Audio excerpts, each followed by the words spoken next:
কিভাবে সাফল্য অর্জন করবেন। আমি একটা পয়েন্ট আজকে উল্লেখ করে এই পয়েন্ট থেকে আলোচনা গুটিয়ে নিব ইনশাআল্লাহ। আমি জাস্ট একটা পয়েন্ট বলছি আপনাকে, সব কথা একদিনে বলা সম্ভব না। আল্লাহ রাব্বুল আলামিন বলেন কদ আফলাহা মান যাক্কাহা, সে ব্যক্তি সফল হয়ে গেছে যে ব্যক্তি তার আত্মাকে পরিশুদ্ধ করতে পেরেছে। ওয়া কদ খাবা মান দাসাহা, যে ব্যক্তি আত্মাকে পরিশুদ্ধ করতে পারে নাই সে ব্যক্তি ধ্বংস হয়ে গেছে। কিভাবে পরিশুদ্ধ করবেন? তিনটা হাদিস আপনাকে আগে শোনাই। এক, আল্লাহ রাব্বুল আলামিনের হাবিব মুহাম্মদ সাল্লাল্লাহু আলাইহি ওয়াসাল্লাম দরুদ পড়েন, বলেন সাল্লাল্লাহু আলাইহি ওয়াসাল্লাম। তিনি বলছেন যে আল্লাহর এমন কিছু বান্দা আছে যারা জান্নাতে প্রবেশ করবে যাদের অন্তরটা হবে পাখির মতো নরম। কার মতো? পাখির মতো। একটা হাদিস শুনলেন। 2 নম্বর হাদিস, আল্লাহর রাসূল সাল্লাল্লাহু আলাইহি ওয়াসাল্লাম বলছেন শহীদদের আত্মা যখন আল্লাহর কাছে পৌঁছায়, আল্লাহ রাব্বুল আলামিন সেই আত্মাগুলোকে সবুজ রঙের কিছু পাখির মধ্যে প্রদান করেন এবং সেই পাখিগুলো আরশের নিচে লণ্ঠন আছে এখানে বসে থাকে এবং তারা জান্নাতের যে কোনো জায়গায় যায়, ঘুরে খাবার খায়, আবার ফিরে আসে। আল্লাহ পাক তাদেরকে বলেন যে তোমরা কি চাও, তোমরা কি চাও? শহীদরা কিচ্ছু বলতে পারে না। কি চাইবো? আল্লাহ এত নিয়ামত দিয়েছেন, কি চাইবো? যখন আল্লাহ বারংবার প্রশ্ন করতে থাকেন তোমরা কি আর কিছু চাও, তোমরা কি আর কিছু চাও, তোমরা কি আর কিছু চাও, তখন শহীদরা শেষে বুঝে যে আমাদের কিছু না কিছু তো বলতে হবে এখন। তখন তারা বলে হে আল্লাহ, আমরা আরো একবার পৃথিবীতে যেতে চাই এবং তোমার পথে জীবন দিয়ে আবার ফিরে আসতে চাই। আল্লাহ পাক বলেন এই সুযোগ তো আর নেই, অতএব তোমাদের আর কিছু চাওয়ার নেই, তোমরা এখানেই থাকো। আরেকটা হাদিস শোনেন। রাসূলুল্লাহ সাল্লাল্লাহু আলাইহি ওয়াসাল্লাম বলেছেন, এই হাদিসটা ওমর রাদিয়াল্লাহু আনহু থেকেও এসেছে, যে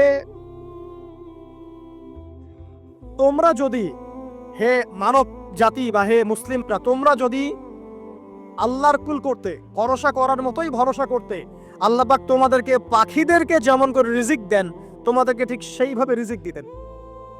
তোমরা কি লক্ষ্য করো না যে পাখিরা খালি পেটে বের হয়ে যায় বাসা থেকে সকালবেলা এবং সন্ধ্যাবেলা ভরা পেটে বাসায় ঢোকে? আপনাকে যে 3টা হাদিস শোনালাম, এই 3টা হাদিসে একটা শব্দ হচ্ছে কমন। শব্দটা কি বলেন? পাখি। পাখি কে? পাখি। আল্লাহ রাব্বুল আলামিন পাখিদের কাছ থেকে আমাদেরকে শিখতে বলছেন এবং বলছেন যে পাখিদের মনটা হয় খুব নরম, খুব সফট এবং তারা আল্লাহর প্রতি তাওয়াক্কুল করে পূর্ণ মাত্রায়। তারা সকালবেলা ভোরবেলা বের হয়ে যায় এবং সন্ধ্যাবেলা বাসায় ফেরে, খালি পেটে বের হয়, ভরা পেটে বাসায় ফেরে। এবং আল্লাহ পাক সবচেয়ে সম্মানিত মৌত যেটা শহীদের মৌত, সেই শহীদের আত্মাকে আল্লাহ পাক পাখির রূপ দিবেন। তাহলে পাখিটার বিষয়ে একটা ফোকাস করা দরকার আছে না?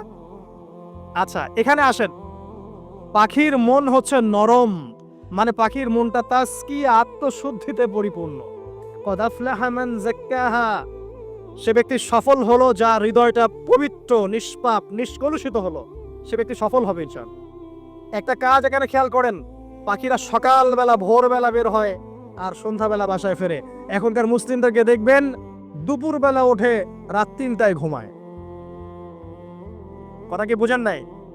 পাখির একদম ভোরবেলা উঠে যখন ফজরের আজান দিচ্ছে ঠিক তার আগ মুহূর্তে পাখির কিচিরমিচির শুনছেন, তার মানে নামাজের ওয়াক্ত প্রায় চলে যাচ্ছে, তার মানে তার আল্লাহ পাকের হুকুমের সাথেই জেগে ওঠে, সূর্য ডুবে তারা ডুবে যায়। ঠিক এরকম সুন্নত ছিল নবী সাল্লাল্লাহু আলাইহি ওয়াসাল্লামের এবং সাহাবায়ে কেরামের। আজকে 1400 বছর পর মুসলিম জাতি এই সুন্নাহ ভুলে গেছে। আর আমাদের সুন্নত দেখবেন, যদি কোনো রকম উঠেও ফেলি ফজরে, আবার 12টা বন্ধ ঘুম, আরো বেশি।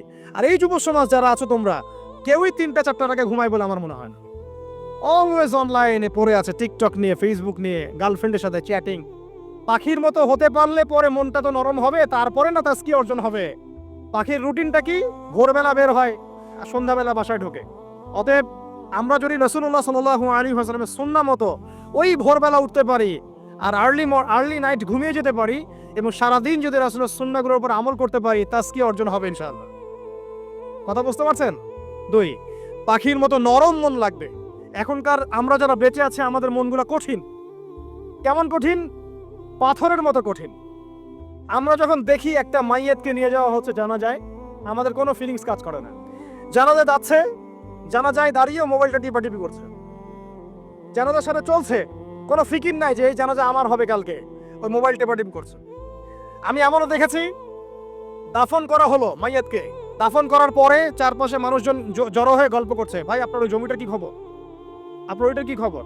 বিজনেস কেমন চলছে, চাকরি কি অবস্থা? এই যে মাইয়াতকে পাশে দাফন করলো, কোনো ফিলিংস নাই, কোনো ফিলিংস নাই।